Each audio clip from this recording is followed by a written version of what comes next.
மக்களே, நான் கேட்குற கேள்வியை நல்லா புரிஞ்சுங்க. மதிப்பிற்குரிய பாரத பிரதமர் மோடி அவர்கள் வந்து நீங்கள் யாரும் தங்கம் வாங்காதீங்கன்னு சொன்னார், யாரும் தங்கம் விற்காதீங்கன்னு சொன்னாரா? அப்போ ஏன் கடைகள் பெருகுது? ஏன் இன்னைக்கு ஒரு கடையில் 2 கடை, ரெண்டு தங்க கடை, புது கடை வந்துருது. இன்னைக்கு சென்னையில் 2 தங்க கடை, புது கடை வந்துருக்கு. ஏன் தங்க கடை பெருகுது? மக்களுக்கு வாங்குவதற்கான சக்தி இருக்கிறது, பொருளாதாரம் கூடி இருக்கிறது, எல்லாரும் சந்தோஷமா இருக்காங்க, மகிழ்ச்சியா இருக்காங்க. அப்படி இல்லைங்க, இந்த பாலா போன ஆம்பளைங்க வரதட்சணைன்னு கேட்கறதுனால காடை வித்து, வழுத்தை வித்து, கிட்னியை வித்து வாங்கி தந்து வரதட்சணையா கொடுக்க வேண்டியதுல அப்பா அம்மா இருக்கிறாங்க. அதனால தங்கம் வந்து வாங்க வேண்டிய சிச்சுவேஷனுக்கு பாதி பேர் தள்ளப்பட்டிருக்காங்க. ஐயோ, அது இல்லாம ஆம்பளைங்க வரதட்சணை கேட்கலன்னா பொம்பளைங்க தங்கம் வாங்குறதே இல்லைங்களா? இன்னொன்னு இது என்ன கதையா இருக்குது? இங்க பாருங்க, நல்லா கேட்டுக்குங்க. இங்க எந்த ஆம்பளையும் வந்து நீங்க சொந்தமா பாதிக்கப்பட்டதை சொல்லாதீங்க. நான் சொந்தமா பாதிக்கப்பட்டதே சொல்றேன்னு வச்சுக்காதீங்க. நான் பொதுவாக சொல்றேன், எந்த ஆம்பளையும் வந்து தங்கம் போட்டு மின்னுத்துக்கிட்டு தெரியல. எல்லாருமே பெண்களுக்காக தான் தங்கம், அவங்க தான் அதை போடுவாங்க. அது அவங்க தாங்க தங்கம் போடுவாங்க. தங்கம்ங்கிறது பெண்களுக்காக ஒண்ணு. பெண்கள் வீட்டுல இருந்து வந்து வாங்குறாங்க. அது ஒண்ணு ஆண்கள் வரதட்சணை கேட்கறதுனால தான் பெண்கள் வாங்குறான். நான் என்ன கேட்கிறேன், அதிகம் 100 ஐயா, நான் என்ன கேட்கிறேன், வரதட்சணையே வாங்காத ஆண்கள் இந்த உலகத்துல நிறைய பேர் இருக்காங்க. நீங்க இருக்கீங்க. நான் என்ன கேட்கிறேன்னா, வரதட்சணை வாங்காத ஆண்கள் இருக்கும்போது கூட அந்த பெண்கள் தங்கம் வாங்குறாங்க. எப்படி நீங்க இது இல்லைன்னு சொல்லுவீங்க? எப்படி நீங்க சொல்லுவீங்க தங்கம் யாருமே வாங்குறது இல்லைன்னு? ஆண்கள் வரதட்சணை வாங்குறதுனால மட்டும்தான் தங்கம் வாங்குறாங்கன்னு சொல்றீங்களே, இது ஒரு குற்றச்சாட்டு இல்லைக்கே. எவ்வளவு ஒரு கேவலமா இருக்கு தெரியுமா? ஆடி மாசத்தை தவிர பல இடங்கள்ல முகூர்த்த நாள் வந்துருச்சுன்னா கடையில போய் நீங்க பாத்தீங்கன்னா 90% வந்து நீங்க வந்து கல்யாணத்துக்கு நகை வாங்குறவங்களோட எண்ணிக்கை தான் அதிகமா இருக்கும். நான் கூட ஆதாரத்தோட காட்டுவேன். வாங்கட்டுங்க, நகை வாங்குறதுங்கிறது தவிர்த்து மீதி எல்லா நாளும் அப்படிதான் இருக்கும். ஆமா, ஏன் இப்ப அவுத்துக்கிட்டீங்க பாருங்க ஐயா. ஆடி மாசத்தை தவிர்த்து மல்ல எல்லா நாளும் இருக்குன்னா, நான் மறுபடியும் சொல்றேன், ஆம்பளைங்க நகை வாங்குறது வரதட்சணை, பெண்கள் வீட்டுல போய் நகை வாங்குறது ஆம்பளைங்களுக்கு வரதட்சணையா கொடுக்கறதுக்கு தான் அப்படின்னு ஒரு விஷயம் சொல்றீங்க பாருங்க. அந்த ஒரு காரணத்துக்காக மட்டும் இங்க நகை, அது ஒரு காரணம்னு சொல்றேன். அதெல்லாம் அப்படிலாம் நீங்க குற்றம் சாட்ட முடியாதுங்க. நீங்க அப்படிலாம் குற்றம் சாட்ட முடியாது. அப்படின்னா நீங்க பெண்களை பெற்றவங்க எல்லாரையும் வந்து பாவம் கஷ்டப்படுறாங்கன்னா, ஆண்களை பெற்றவங்க எல்லாரும் வந்து ரொம்ப பயங்கரமா அவங்களாம் சம்பாதிக்கிறாங்கிற மாதிரி நீங்க சொல்றீங்க. மக்களை நீங்க அவதூறா பேசுறீங்க. மக்களை நீங்க அவதூறா பேசுறீங்க. ஆண்களை, சில ஆண்களை, நீங்க சில ஆண்களா சொல்றீங்க, மக்களை அவதூறா பேசுறீங்க. சில ஆண்களை, மக்கள், அந்த மக்களுக்குள்ளதான ஆண்கள் வராரு.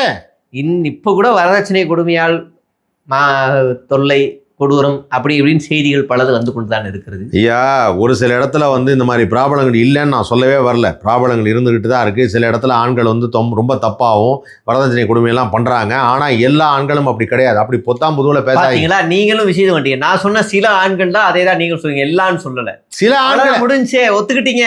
ஐயா, ஆங்கிலத்தில் ஒன்று சொல்வார்கள், the exceptional are not examples அப்படின்னு சொல்லி. ஒரு exceptional of the life is to be and beautiful of the truth is gold. நான் சொல்லியது வேறு, அது மக்களுக்கு புரியும். எக்ஸெப்ஷனல் நாட் எக்ஸாம்பிள்ஸ்னா ஏதோ ஒரு சில தவறுகள் நடப்பது, அதுவே வந்து மாநிலம் முழுவதும் நடக்குது. சொல்கிறேன், சில ஆண்களை தான் நான் குறிப்பிட்டேன். அதே தான் நீங்களும் ஒத்துக்கிட்டீங்க. எல்லா ஆண்களும் இல்லை. நான் திரும்ப ஒத்து போயிருச்சு, முடிஞ்சு. இதெல்லாம் சரி, ஓகே, ஒத்துக்காங்க, அவ்வளவுதான். ஏதோ அவர் ஏதோ ஒரு கடமை கேட்கிறாருங்க, அதோட ஒத்துக்கிறாரு. சரி, விஷயத்துக்கு வருவோம். அடுத்து ஒரு கேள்வி. விஜய் என்ன மேடையில வந்து போதைக்கு எதிர போதையே இல்லை அப்படின்னு சத்தியம் முடிப்புலாம் பேசுறாரு. ஆனால் அதே நாளில் ஒரு போதைக்கு காட்டி கொடுத்த ஒரு பையனை கொலை பண்ணுறாங்க. பெண்கள் பாதுகாப்பாக இருக்காங்கன்றாங்க. ஆனால் அதே நாளில் சென்னை தலைநகரில் 3 கொலை அன்னைக்கு மட்டுமே நடக்குது. என்ன ஆச்சு இது? இங்கே பாருங்க, நீங்கள் இப்போ வந்து கடந்த ஒரு 100 நாட்களாக தான் இந்த ஆட்சி இருந்திருக்கு. நல்லா கேட்டுக்கங்க.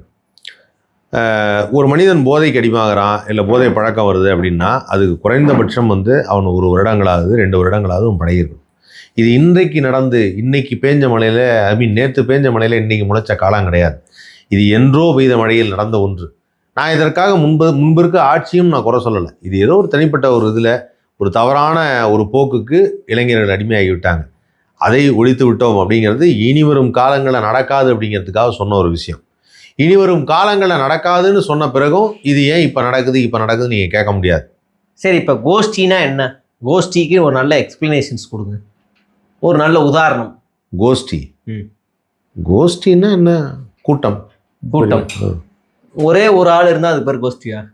ஒரு ஆள் இருந்தால் அது பேர் கோஷ்டி இல்லை. நல்லா கரெக்டாக இருக்கீங்க, தெளிவாக மாற்ற மாட்டீங்கல்ல. ஒரு ஆள் இருந்தால் அது பேர் கோஷ்டின்னு இருந்தால் நீங்கள் கேட்கக்கூடிய கேள்வியை பொறுத்து. இப்போ அந்த பையன் வந்து காலேஜில் படிக்கிற 20 பேர் கஞ்சா அடிக்கிற பேர் பட்டியலில் பிரின்சிபல்கிட்ட கொடுத்துருக்காப்புல. அந்த 20 பேர் சேர்ந்து அந்த ஒரு பையனை அடிச்சிருக்காங்க. அந்த பையன் இறந்து போயிட்டான். நம்ம அமைச்சர், பள்ளிக்கல்வித்துறை அமைச்சர் சட்டமன்றத்தில் 2 கோஷ்டி மோதல்னு சொல்கிறாரு. இப்போ ஒரு பையன் அங்கே 20, இந்த ஒரு பையன் எப்படி கோஷ்டியாக மாறினா? ஒருவேளை கோஷ்டியாக இருந்திருக்கலாம், அந்த ஒரு பையன் மட்டும் மாட்டிருக்கலாம். தவறு நடந்தது தான், நான் ஒப்புக்கொள்கிறேன். அது மிகப்பெரிய தவறு. ஏன்னா உயிர் சம்பந்தப்பட்ட ஒன்று. உயிர் சம்பந்தப்பட்ட ஒன்றுங்கும் போது மாணவர்கள் வந்து கொஞ்சம் நிதானத்தோடு நடந்து கொள்ள வேண்டும். அப்படி நடந்துக்கல, அது தவறாயிட்டு. நான் இல்லைன்னு சொல்ல வரல. சரி, இப்போ ராஜ்மோகன் என்ன அமைச்சர்? பள்ளி கல்வித்துறை அமைச்சர். பள்ளி கல்வித்துறை அமைச்சர். இப்போ சம்பவம் நடந்தது காலேஜில். அப்போ உயர்கல்வித்துறை அமைச்சர் தானே பதில் கொடுக்கணும், இல்லைன்னா முதலமைச்சர் பதில் கொடுக்கணும். ஏன் ராஜ்மோகன் கொடுத்தாரு? ராஜ்மோகன் அந்த தாவேக்காவின் சார்பாக நடக்கக்கூடிய அது பிரச்சனைகளுக்கு என்ன பதில் அளிக்கிறார். பத்திரிகையாளர் செய்தி தொடர்பாளரா அவர்? அது வெளியில வந்து அவர் கொடுக்கணும் கட்சி சார்பா. இருக்கலாம். சட்டமன்றத்துல சம்பந்தப்பட்ட அமைச்சர்கள் தானே கொடுக்கணும். அதாவது என்னன்னா, ஒரு குடும்பத்தில் இருக்கக்கூடிய ஒரு நல்ல விஷயத்த, ஒரு பதிலை அண்ணன் சொன்னா என்ன, தம்பி சொன்னா என்ன செத்து அப்படிங்கிறது. போனது ஒரு விஜய். ஏன்னா எல்லார் வீட்லயும் விஜய் இருக்குன்னு சொன்னாங்க, அதனால கேட்குறேன். அதான் சொன்னேன், ஒரு குடும்பத்தில் இருக்கக்கூடிய ஒருத்தர் பதில் சொன்னா என்ன. நீங்க கேட்ட கேள்வி ஏன் ராஜ்மோகன் பதில் சொல்றான்னு கேட்டீங்க. அதுதான் சொன்னேன், குடும்பத்தில் அண்ணன் சொன்னா என்ன, தம்பி சொன்னா என்ன, குடும்பமாக தானே இருக்காங்க. அவங்க ரெப்ரசன்ட் பண்ணி தானே பேசுறாங்க. அதனால அதுல என்ன இருக்கு? இப்படி சொல்லிக்கலாம்.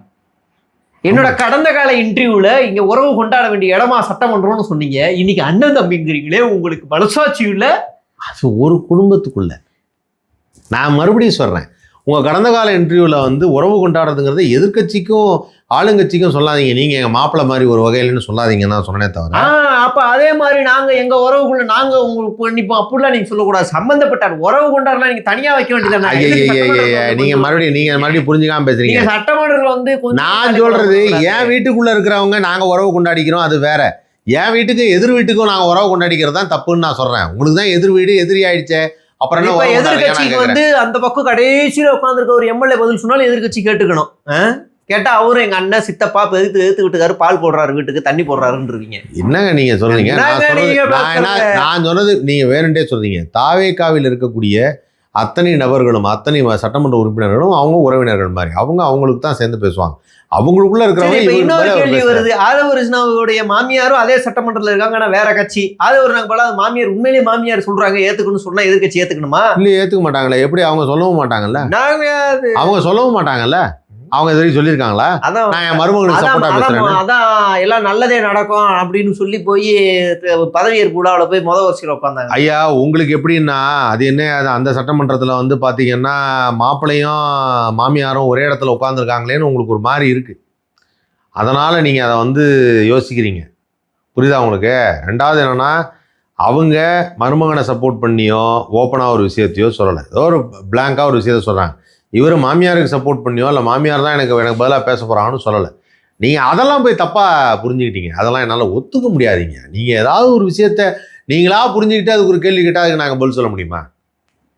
சரி, இந்த அரசாங்கம் வந்து சட்ட ஒழுங்கு பிரச்சனை, பெண்கள் பாதுகாப்பு, மாநில வளர்ச்சி, அப்புறம் தொழில் முதலீடு, இதெல்லாம் கவனம் செலுத்ததோ இல்லையோ, கரெக்டாக ஒயின் ஷாப்பில் இந்த 750 கடையை மூடினாங்க. இப்போ வரைக்கும் எந்த கடை என்னன்னு தெரியல, சீரியல் நம்பர் தெரியல. ரெஸ்டோ பாரு இனிமேல் அரசாங்கம் நடத்தும். அதில் வகை வகையான சரக்கை கொண்டு வந்து இறக்குவோம். அப்புறம் வந்து என்னது, வீட்டுக்கே டெலிவரி பண்ணுற மாதிரி ஏதோ ஆன்லைன் இது. அப்புறம் சிறப்பு சலுகைகள், இந்த சரக்குக்கு மட்டுமே சிறப்பு சலுகைகள் தொடர்ந்து வந்துகிட்டே இருக்கே. நீங்க கொஞ்ச நேரம் முன்னாடி சொன்னீங்களா, அது என்னன்னு சொன்னீங்க? ரெஸ்டோ பார். ரெஸ்டோ பாருக்குள்ள பல வகையான சரக்குகள். அதுக்கு முன்னாடி வேற ஒரு 5 திட்டங்களை பத்தி சொன்னீங்க. பெண்கள் பாதுகாப்புல, போதை ஒழிப்புல, இல்ல சட்ட ஒழுங்குல, இல்ல வந்து அந்த என்னது முதலீடுகள் இழுக்கிறதுல, இல்ல பாஜக எதிர்ப்புலாம் கவனம் செலுத்துறது இல்லை. கவனம் செலுத்துறது இல்லைங்கிறது யாருன்னா எதிர்கட்சிகள் செலுத்துறது இல்லை. எதிர்கட்சிகளுக்கு என்ன ஒரே குறையா இருக்குன்னா, அந்த ஒயின் ஷாப்பை மூடுறதையும், அந்த ஒயின் ஷாப்பில் எப்படி அதிக லாபம் வருங்கிறதையும், அந்த ஒயின் ஷாப்பில் ஏன் ஆன்லைன் டெலிவரி கொடுத்தாங்கிறதையும், அந்த ஒயின் ஷாப்பில் ஏன் பாட்டிலுக்கு 10 ரூபா வச்சாங்கன்னா அதை மட்டும் தான் கேள்வியா இருக்கு. போதனால தான் நீங்க கலவரம் நடக்குது. ஏங்க நான் என்ன கேட்கறேன், அதுல தானே எங்க கவனம் இருக்கும். மற்ற துறையில் நடந்த ஒரு முதலீட்டாளர்கள் சந்திப்புல, பெண்கள் பாதுகாப்புல அங்க செய்த நல்ல விஷயங்களை பத்தியோ அதை நீங்க கேள்வி எழுப்புவோ, அதை பத்தி பேசவே இல்லை. நல்லது வாட் துறை, வாட் நல்லது, வாட் எக்ஸ்பிளைன், வாட் நல்லது எக்ஸ்பிளைன் பண்ணுங்க. அவங்க நல்லது செஞ்சிருக்காங்க, மக்களுக்கு செய்யறாங்க. உங்களுக்கு என்ன? திமுக கடந்த ஆட்சியா? என்னது திமுக கடந்த ஆட்சி நல்லது செஞ்சது? ஏன் இப்போ இருக்கிற ஆட்சியில அவங்க என்ன மக்களுக்கு செய்யணுமோ அதை செய்யறாங்கல்ல அப்படின்னு உங்களுடைய கருத்து. அது உங்களுடைய கருத்து. நீங்க இல்ல, அது உங்களுடைய. அப்படியெல்லாம் பார்த்தா நீங்க வந்து இந்நேரம் தமிழ்நாடு வந்து ஒரு போராட்ட பூமியாம இருக்கணும், ரத்த காடாம இருக்கணும். முதலீட்டாளர்களை இழுப்பதில் தமிழ்நாடு 10வது இடத்துக்கு சென்று இருக்குது. இன்னைக்கு 1,00,000 கோடினாங்க. அதுல கிட்டத்தட்ட ஒரு 4-5 தவிர மீதி எல்லாமே திமுக முதலீடுகள் செஞ்சதுல எக்ஸ்டென்ஷன் மட்டும்தான் நடந்திருக்கு. பெண்கள் பாதுகாப்புல சிங்கப்பெண்ணாங்க. ஆனா அந்த சிங்கப்பெண் அமைச்சதுல இருந்து ஏகப்பட்ட பெண்களுக்கு எதிரான வன்முறைகள். நேத்து மட்டும் தமிழ்நாட்டுல சென்னையில ஓடுற ஆட்டோவில் கழுத்தை வெட்டி தூக்கி போடுற அளவுக்கு அந்த கொடூரம் நடந்திருக்கு. அப்புறம் சட்ட ஒழுங்கு பிரச்சனை. கோயம்புத்தூர்ல இன்னைக்கு இந்த பையன் 10 நாள்ல மட்டும் 3 பேர், ஒருத்தர் 25 வயசு, ஒரு 19 வயசு, ஒரு 22 வயசு. இது சட்ட ஒழுங்கு கோயம்புத்தூர்ல மட்டும். மாவட்ட வாரியா பிரிச்சா தலை சுத்திடும். அப்புறம் பாஜக எதிர்ப்புல இப்போ வரைக்கும் பாஜகன்ற பேரே விஜய் வாயில வரல. இப்படி எல்லாம் பாயிண்டா பேசிட்டு இருக்க, நீங்க இந்த மாதிரி பேசிட்டு இருக்கீங்க. அதனால நீங்க நேரம் எனக்கு என்னவோ இது எல்லாமே தானாக நடக்கிற மாதிரி தெரியலிங்க. இதுக்கு பின்னாடி ஏதோ ஒரு சதி இருக்குது அப்படின்னு தான் நினைக்கிறேன். இது ஏன் நடக்குது, எதனால் நடக்குதுன்னு தெரியல. ஆனால் இது நடக்கிற விஷயங்கள் எல்லாம் பார்க்கும்போது விஜயை நான் உணரணும். இதை என்ன சொன்னீங்க? விஜயை நான் உணரணும். இல்லை, அவர் கண்டிப்பாக இதுக்கான ஒரு நடவடிக்கை எடுப்பார். கண்டிப்பாக சட்ட ஒழுங்கு பிரச்சனைகள் தீர்க்கப்படும், சரி செய்யப்படும். கண்டிப்பாக தமிழ்நாடு ஒரு முதலிடத்தில் வரும். முதலீட்டாளர்கள் இங்கே நிறைய பேர் வரப்போகிறாங்க. 10வது இடத்துல இருக்கக்கூடிய தமிழ்நாடு கண்டிப்பாக முதலிடத்திற்கான வரும் வாய்ப்பு இன்னும் கூடிய சீக்கிரம் நடக்கும் அப்படிங்கிறதான் நாங்கள் நம்பியே இருப்போம். நன்றி.